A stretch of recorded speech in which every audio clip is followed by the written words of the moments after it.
Jambo la kwanza ni kuhusu usalama wa mkoa wetu wa Dar es Salaam.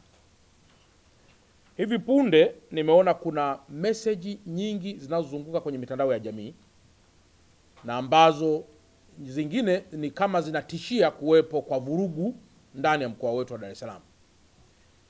Nimewaiteni ndugu zangu waandishi wa habari ili nyinyi mkawe kipaza sauti kwa Watanzania na hasa wa Dar es Salaam kwamba hakuna mtu yoyote atakayevuruga amani ya mkoa wetu.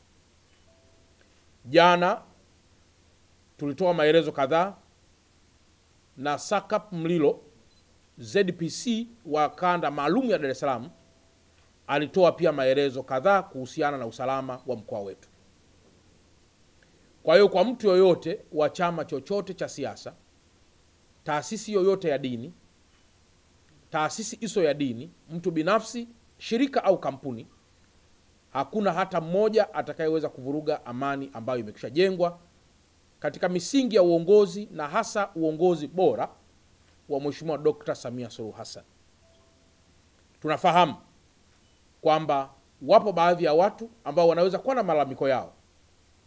Wazingatie sheria, wazingatie utaratibu wa namna ya kufikisha kwenye vyombo na taasisi zinazohusika na masuala ya malalamiko walionayo.